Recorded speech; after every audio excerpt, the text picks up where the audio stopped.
سلام دوستای قشنگم، خیلی خوش اومدین به چنل رادیو من و تو. قبل از شنیدن این داستان قشنگ بهتون پیشنهاد میکنم چنل رو سابسکرایب کنید تا هر موقع که داستان میذاریم نوتیفیکیشنش براتون ارسال بشه. ممنون که اینجا اینو ما رو انتخاب کردین. بیشتر از این منتظرتون نمیذارم، بریم سراغ داستان.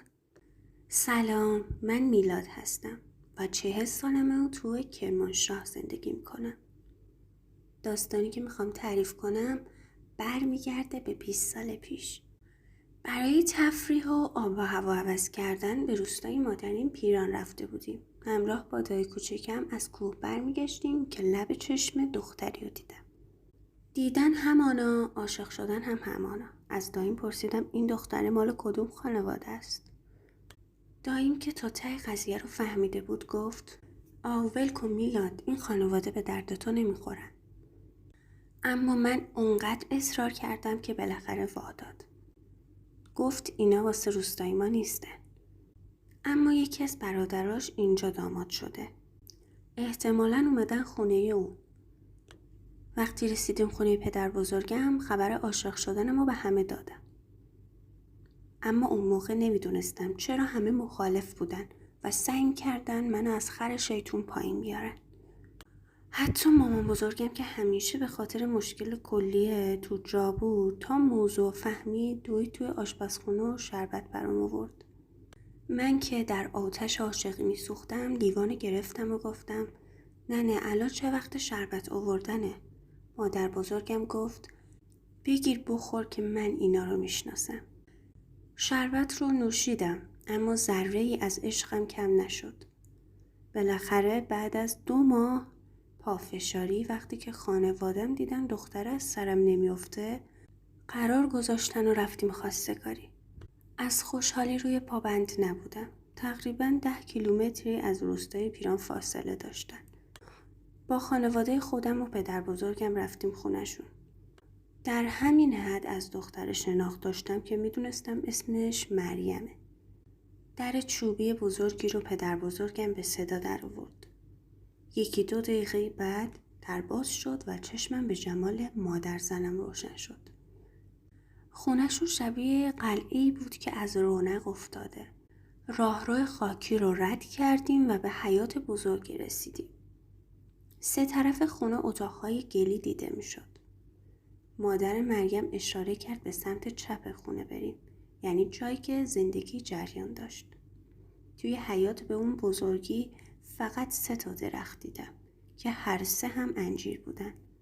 به درختها پلاستیک هایی بسته بودن.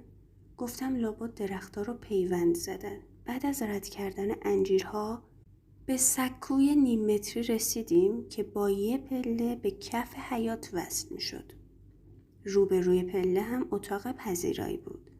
وارد که شدیم یه مرد به پشتی تکیه داده بود و یه پسر هم همسن و سال خودم کنارش ایستاده بود. پیرمرد فقط سلام کرد اما بلند نشد. خلاصه نشستیم و خواستگاری رسما استارت خورد. خانواده مریم شرط و شروط زیاد داشتن. با اینکه من توی شهر مغازه داشتم با کمی قرض و گله میتونستم خونه بخرم، باز هم اصرار میکردن که باید به روستا بیایم.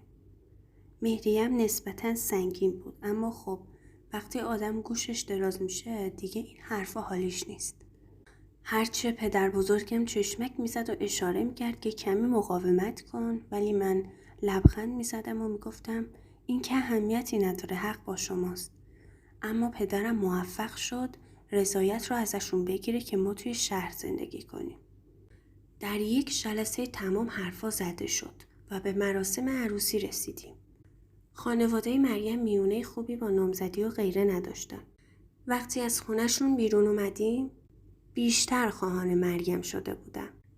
بیقراری میکردم و بهونه میگرفتم. پدرم کلافه شد و گفت چه مرگت تو میلاد؟ امشب که نمیشه دختر مردم رو ببریم شهر. با اینکه حرفش منطقی بود اما نمیدونستم چه مرگم شده. یه هفته بعد توی خونه پدرم عروسی گرفتیم و در منزلی ویلایی ساکن شدیم. روزهای اول خیلی خوب بود. مریم مثل پروانه دورم میچرخید و من هم از سر کلش بالا میرفتم. هر بار که از مغازه برمیگشتم خانمم با یه پارچ شربت به استقبالم میومد و تا قطره آخرش رو به هم میخورون. همیشه قطره آخر لیوان مزه بدی میداد. مریم تاکید میکرد که خواصش ته لیوانه. حدود 10 ماه از ازدواجمون گذشت. یه شب که جلوی تلویزیون نشسته بودم مریم اومد کنارم و گفت میلاد نظرت چیه بریم ده ما زندگی کنیم؟ گفتم نظرم منفیه. لب و لوچش آویزون شد. گفتم بیام ده شما چه گلی به سرم بریزم؟ کار و زندگیم اینجاست. مریم لب گنچه کرد و بیشتر از این متعجب به نظر می رسید. نگو دختر هی دعا به خورد من می داده تا این سالا ازم بپرسه. اما مادرم دعاهای اونو خونسا می کرده. البته مادر من توی کار دعا اینجور چیزها نبود. اما از اونجایی که خانواده مریم رو میشناخت هر بار میرفتم بهش سر بزنم اونم یه لیوان آب بهم میداد تا بخورم. مدتی بعد کار کاسبیم از رونق افتاد. یادمه یه بار که رفته بودم در مغازه دیدم یکی گندم و آب ریخته بود جلوی در. وقتی میخواستم گندما رو جارو کنم مثل کنه چسبیده بودن به آسفالت. یه حالت لجنتور داشتن. تا 1 هفته هر روز این برنامه ادامه داشت. مونده بودم کدوم دیوونه دست به همچین کاری زده. همونطور که گفتم اوضاع درآمدم روز به روز بدتر می شد. یه شب که حسابی ناراحت بودم مریم پیگیر شد و ماجرا رو براش تعریف کردم. ارواح باباش کمی ناراحت شد و گفت الان که دیگه کارت رونق نداره بیا بریم روستای ما و با پولت گوسفند بخر. خنده تلخ تحویلش دادم و گفتم همین مونده چوپون بشم. مریم با ناراحتی گفت مگه چوپونی چشه؟ اگه چوپونا نبودن هیچی واسه خوردن گیرتون نمی اومد. البته که منظور من چیز دیگه بود. من تا حالا 2 مرغ رو جابجا نکرده بودم. چه برسه میتونستم 50 تا 60 تا گوسفند رو ببرم وسط صحرا و بچرخونم. آخر هفته رفتیم سری به پدر زنم بزنیم. مریم ناغافل ماجرای کارم رو مطرح کرد. برادر زن کوچیکم هادی گفت طوری نیست که بیا اینجا گله بخر چوپا نمیگیریم. با همین حرفا خام شدم و خونه و مغازه رو تبدیل به گوسفند کردم. 100 تا گوسفند خریدم. مابقی هم علنگو شد و افتاد به دست مریم. هادی برای گلم چوپانی اجیر کرده بود به نام عزیز. اما من چالی صداش میکردم. دلیلش هم این بود که چشماش آبی بود و موهاش بور. البته پوست آفتاب سوختش کارو خراب میکرد. یه روز عزیز ازم پرسید آقا میلاد چرا منو چارلی صدا میکنی؟ گفتم آخه شبیه اروپایی هستی. بنده خدا خوشحال شد. من و مریم هم توی خونه پدر زنم ساکن شده بودیم. درست در ضلع روبرو، یعنی وقتی در اتاقمون رو باز میکردم پدر زنم رو میدیدم. زیر اتاقهای ما زیرزمین‌هایی وجود داشت که روزگاری کارایی داشتن. اما وقتی من پا به اون خونه گذاشتم همگی شده بودن انباری. 2 هفته از ساکن شدن ما توی خونه پدرزنم گذشته بود که نیمه های شب از خواب بیدار شدم. معمولا این اتفاق برام رخ نمیداد. خواستم دوباره بخوابم که متوجه شدم سر و صدایی از زیر زمین میاد. انگار یه عده زیر پامون چکش به دیوار می زدن. با تعجب ساعت رو نگاه کردم. حوالی 3 بود. روی زانوهام بلند شدم ببینم بیرون چه خبره. حیاط خونه مثل قبرستون تاریک بود. مریمم 7 پادشاه و خواب می دید. با خودم گفتم این سر و صدا از کجاست؟ رفتم توی حیاط. تمام زیرزمینا تاریک بودن و قفل. خواستم برگردم داخل که دیدم یکی زیر درخت انجیر ایستاده. عجیب بودی که وقتی وارد حیاط شدم ندیدمش.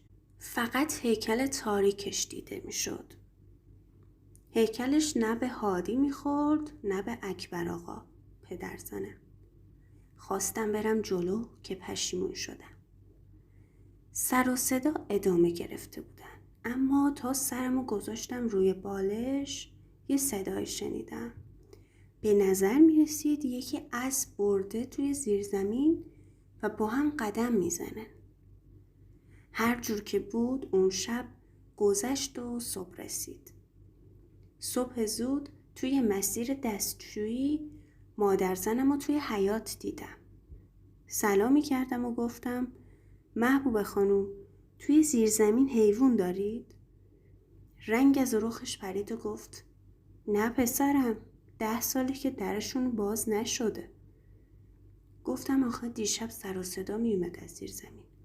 صدای سم است. لبخندی زد و گفت آهان این مال همسایه پشتیه. اونا الاغ دارن توی حیاتشون. تقریبا قانع شدم، اما دم غروب که رسیدم خونه دیدم مریم و مادرش 2 آفتابه مسی برداشتن و جلوی اتاق خواب ما رو آبپاشی میکنه و اکبر آقا بالا سرشون وایستاده و نظارت میکنه. جلو رفتم و بعد از سلام و مقدمات حکمت آبپاشی رو پرسیدم. مادرزنم گفت هوای اتاق خواب کهنه است، یکم آب میپاشیم بد نیست. با تعجب رفتم سمت شیر آب که وسط حیاط بود تا دست و صورتمو بشورم. شیر آب درست زیر 3 درخت انجیر بود. همونطور که دست و صورتمو میشستم بوی بدی به مشامم میخورد. به قدری که چشم چرخوندم دیدم یه گونه نخی از درخت آویزون شده. تعداد زیادی هم مگس اطرافش هرسه میزنه. زود از اونجا دور شدم. از اکبر آقا پرسیدم چی از درخت آویز کردین؟ فکر کنم خراب شده. اکبر آقا نگاهی به درخت کرد و گفت چیزی نیست. ما روستایی آویز میکنیم اونو تا حشرات رو جذب کنه. یه نوع سم طبیعی هست. شب که شد سر به بالین گذاشتم و خیلی سریع خوابم برد و دیگه صدایی نشنیدم. مثل اینکه حق با مادرزنم بود. صدای سم مربوط به الاغ همسایه می شد. ولی صبح که شد تا خواستم تکون بخورم مغز استخونم تیر کشید. مریم رو صدا زدم و گفتم ببین صورت من کج شده؟ مریم خیلی دقیق نگاه کرد و گفت نه. آهی کشیدم و گفتم پس چرا نمیتونم تکون بخورم؟ مریم دوید محبوب خانم رو آورد بالای سرم. قدری آشغال به خوردم دادن که هیچ نتیجه‌ای نداشت. دست آخر قرار شد اکبر به دادم برسه. اومد تو اتاق و رو به من گفت با پوزخند گفت ای بچه شهری بیچاره 2 هفته رفتی صحرا عرق کردی بادی بهت خورده افتادی تو جاده. گفتم چه ربطی داره آخه اکبر؟ اگه واسه اون بود همون روزای اول باید می افتاده.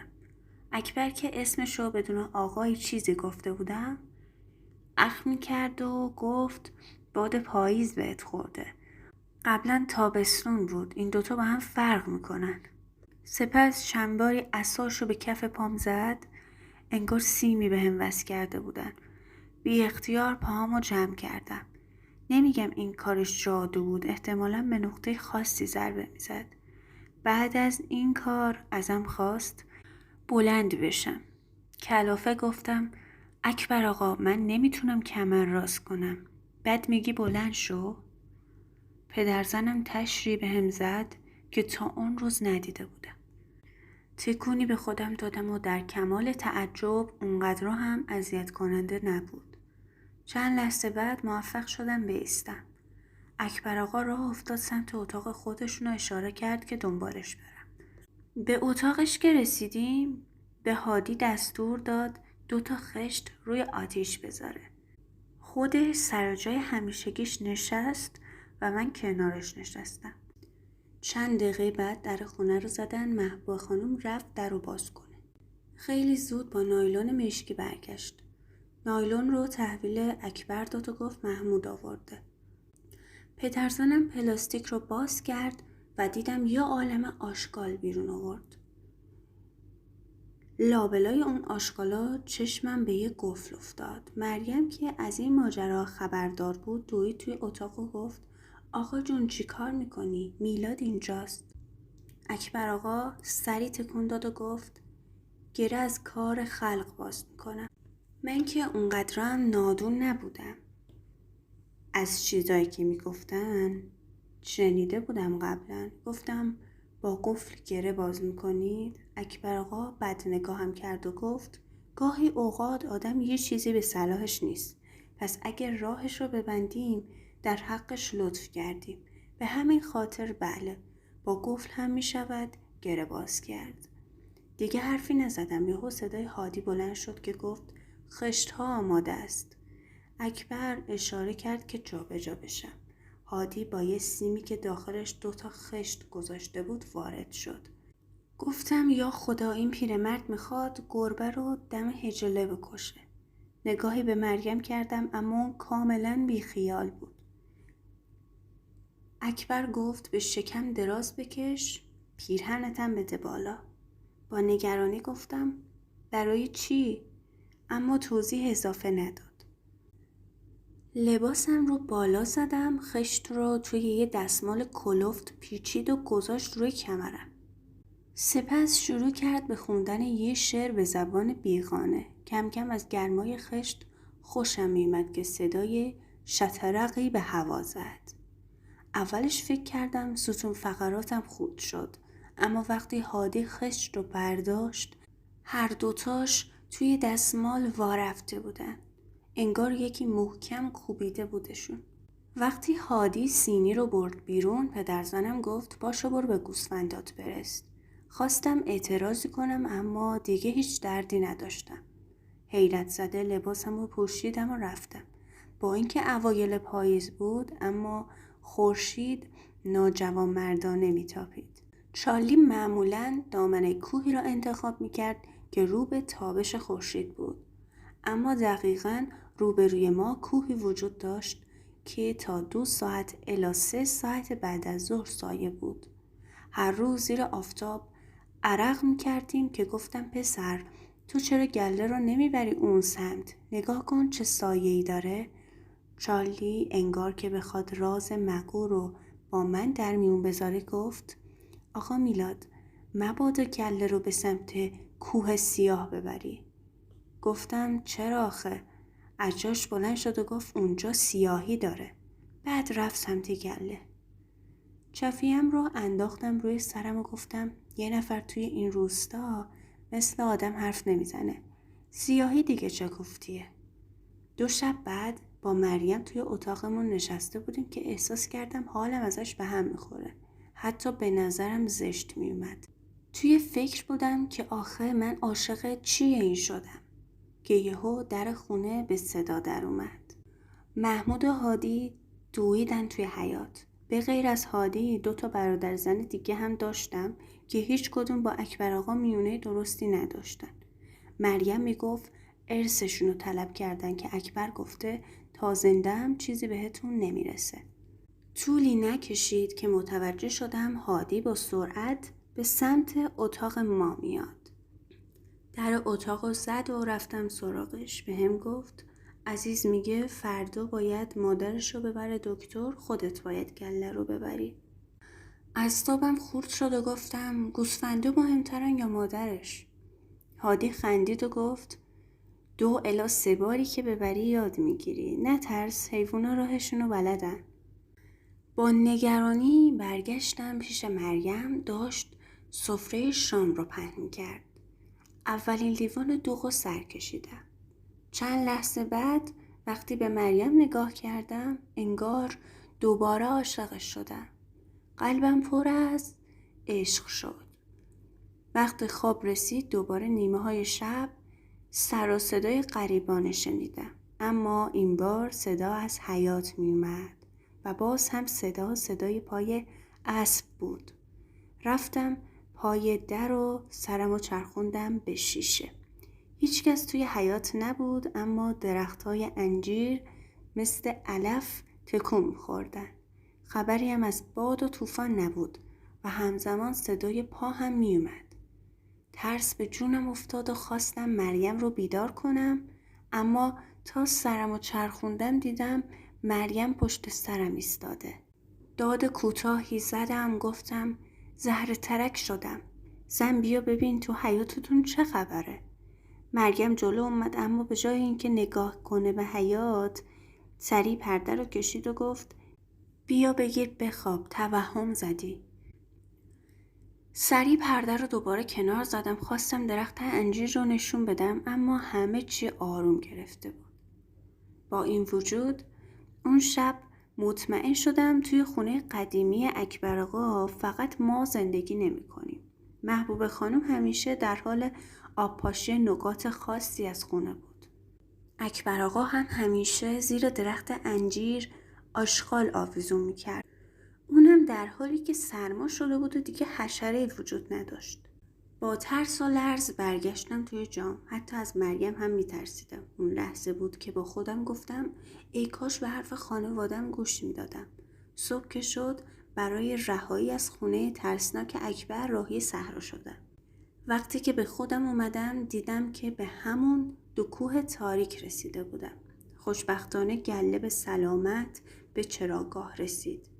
طبق معمول خواستم برم سمت چراگاه همیشگی که یهو نظرم عوض شد. گفتم چرا نرم سمت اون کوه که همیشه سایه است؟ حرف چارلی در مورد سیاهی یادم اومد.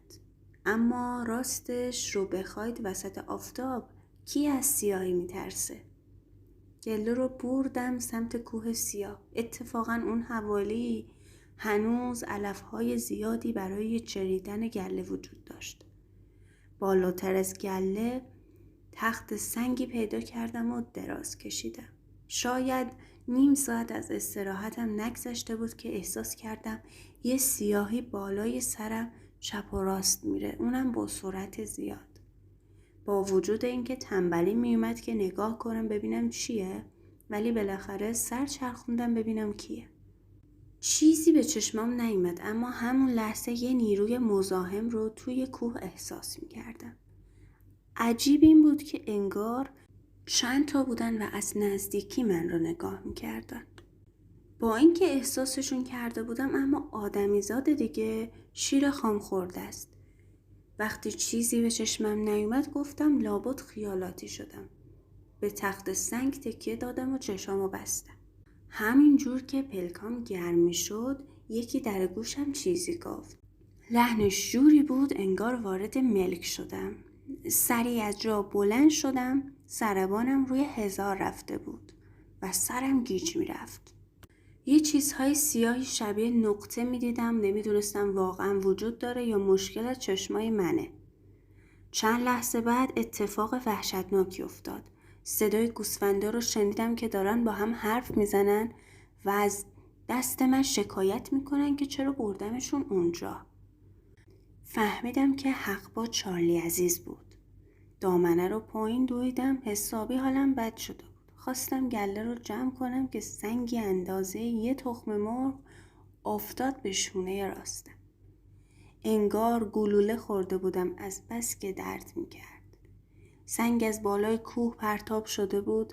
با درد زیاد راهی آبادی شدم. حتی دیگه گله هم برام مهم نبود.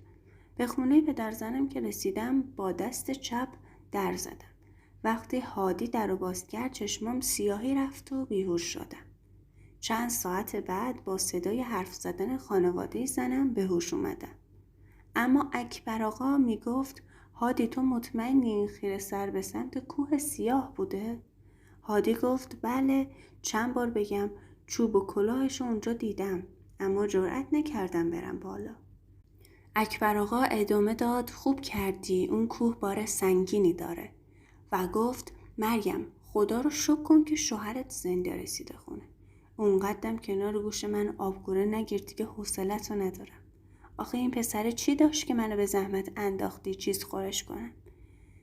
مریم فقط گریه میکرد و در همین لحظه محبوب خانم گفت ساکت شید، انگار به هوش اومده. دیگه حرفی نزدن و متوجه سنگینی نگاهشون شدم. بعد از کمی جابجا شدن چشممو باز کردم. پدرزنم مثل گرگ خیره شده بود بهم. با ناراحتی گفت چند وقت به هوش اومدی؟ اون لحظه از ترس حرفی نزدم و خودم رو زدم به گیجی. شب که شد توی اتاق اکبر آقا موندیم. مریمم کنارم بود، پدر و مادرشم بودن. راحت خوابیده بودم، اما نیمه های شب وقتی از تشنگی چشممو باز کردم دیدم 4 نفر روبروم ایستادن. مریم بود و خانواده‌اش. فکر کردم نقشه برام کشیدن تا اینکه صدای نفس کشیدن یکی رو در نزدیکی خودم شنیدم. سرمو که چرخوندم دیدم زنمه. پدر مادرشم خوابیدن.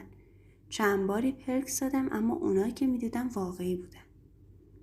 چنان دادی زدم که همه‌شون بیدار شدن.